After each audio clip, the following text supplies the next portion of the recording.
Welcome back to The Purpose Works, and I'm Jane Lauderback. Today's conversation is going to be about what not to do. I know in the past that we talk a lot about, gee, when you get to that next level, what are all the things that you should be thinking about? What do you need to do to be a great leader? Well, today we're going to talk about the things that you shouldn't be doing, because as we get into those big, important positions, everyone's going to give you advice. I'm certainly one of them, and advice of all the things that you start to kind of consider. But today we're going to have a different perspective and talk about the things that you shouldn't be doing. And so here they are. So the first thing that you need to do is everyone's going to go to you to make the decision. And many times we think that we need to have a whole bunch of data to make that decision. I actually asked this question to CEOs for the book that I'm doing. And I asked them, this is it's a trick question. Are you an influencer or a collaborator? Pick one. And the trick is to pick one, because many times we lean to one side or another. When I asked this question to a woman who ran 4 companies within a larger holding company, the answer that she gave me was, I know how to make decisions.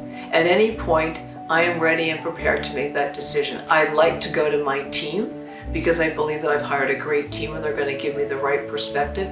But anywhere along the line, I want to make that decision. And that's the same thing I want to share on this one, is that there are moments when you're going to have to make the decision and you're going to be paralyzed because you feel like you can't and you want to be absolutely perfect and sure. Make the decision. Making a decision is better than not making it, because you know what? You got to that situation, you got to that position because you knew how to make decisions. You got a great mind, you got a great gut, so go ahead and make the decision. It's critically important to move a company forward. And also for people to know that you can make one as opposed to just kind of being paralyzed because you can't. The next thing that you need to think about is recognize that you're the CEO. Recognize that you're in that corner office. Maybe you're not quite the CEO, but you're in a very strong leadership position. And the reason that you're there is because you are a great thinker and that you do know how to make those decisions. And so many times we go into those positions and we want to carry through all the roles and responsibilities that it took to get there. Forget it. Delegate. If you have the great team that you're supposed to have, and if you don't, get one. But if you do have the great team, delegate. That's what they're there for. And in fact, that's going to allow them to have the right succession plan, because you're going to give them the tools for them to be able to learn and to grow and to be in those positions and to be successful themselves. So the reason that you're in that leadership position is that you need time to think and you need time to really be focused on. And here's the next thing, be incredibly rigorous on performance. If you need to spend your time on something, that's exactly where you need to spend your time. And certainly performance is about making sure that you're going to deliver or accelerate on your numbers. But the other area to focus in on when you think about performance is people. So get up and talk to people. Get out of your office. Many times people are going to be coming to you because that's sort of like the respectful thing to do, and that's fine. Go to them. Go see the way people are working and how they're working. Feel the energy or the lack of energy. And when you're there, kill the PowerPoint.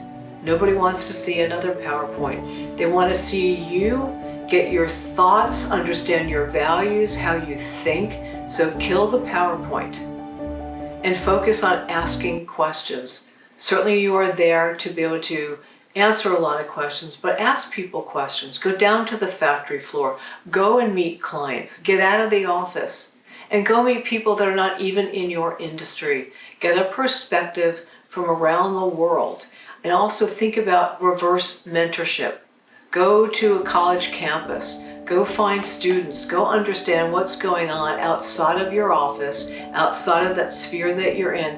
And you can be reverse mentorship. They're going to want to ask you questions and get some guidance from you, but find out what's the cool podcast? What's everybody thinking about in terms of the next sporting event or some really cool music, or what are the next trends? Having a pulse of what's going on out there is going to give you perspective for your business. And for those of you who ask, and I get a lot of questions on this one about age, am I too old?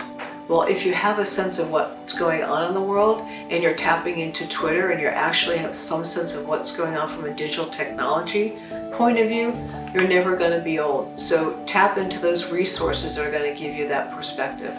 And lastly, Focus time on yourself. Don't overcommit. Learn to say no. There was a great interview with Warren Buffett and Bill Gates, and Bill Gates is ribbing Warren Buffett because he says, do you know what he has on his calendar, on his schedule? He said one meeting. And I'm not like one meeting for the day, like one meeting for the week. Because he takes time to really think things through, to read. And so read lots of different stuff. And in fact, if you look back on other successful people, whether it's Mark Twain or Einstein, they all spent a lot of time on their work. And to them, it was like 4 or 5 hours, but they gave themselves time to think and to read. Because you're in that position because you need to be a thinker and you need to provide strategy and direction and vision and really help people to be that strong influencer to help carry an organization through. So I hope you found these few tips on what not to do to be very valuable in terms of what you need to do to be a senior leader. If you found this video of value, please share it with others, and of course we always welcome your comments. Thank you very much.